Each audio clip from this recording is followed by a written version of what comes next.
हरे कृष्णा दोस्तों, आज का विषय है जहर। आइए देखते हैं कैसे। एक बार एक 20 साल की लड़की थी, उसका नाम था सुमन। उसके माँ की अचानक मृत्यु हो गई। माँ की मृत्यु के कुछ ही महीनों बाद सुमन के पिता ने दूसरा विवाह कर लिया।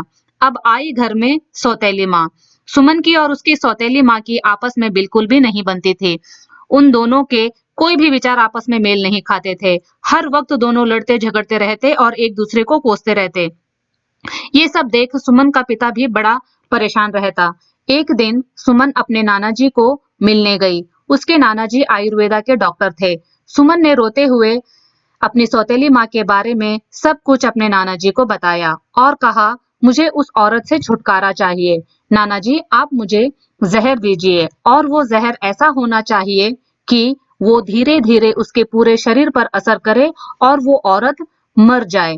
अगर तुरंत उसकी मृत्यु हो गई तो सारा शक मुझ पर ही आ जाएगा। ये सब सुनकर सुमन के नाना जी को जरा झटका सा लगा और मन ही मन सोचने लगे कि इतनी छोटी सी आयु और मन में इतने भयंकर विचार। उन्होंने सुमन को एक छोटी सी शीशी दी और कहा, सुमन, तुम्हें इसके 2 से 3 बूंद हर रोज तुम्हारे सौतेली माँ के खाने में मिला के देना है।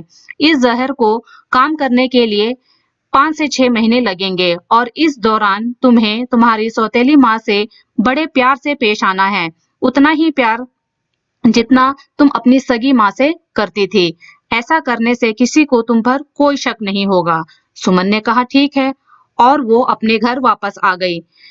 जैसा उसके नाना जी ने कहा था, सुमन बिल्कुल वैसा ही करने लगी। सुमन के अच्छे व्यवहार से उसकी सौतेली माँ का भी हृदय परिवर्तन हो गया।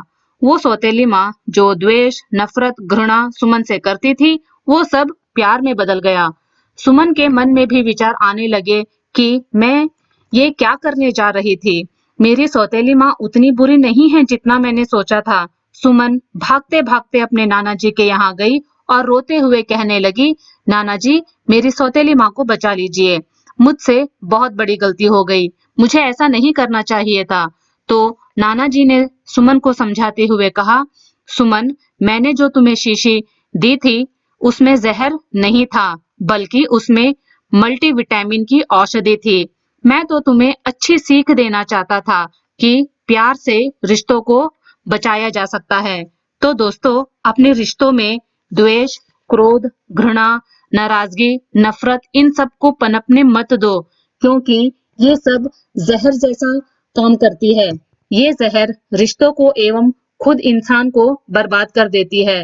द्वेष के बदले द्वेष नहीं, बल्कि द्वेष के बदले अपने रिश्तों में प्यार दीजिए। तो दोस्तों, खुश रहिए, मुस्कुराते हुए रहिए और तब तक हरे कृष्णा।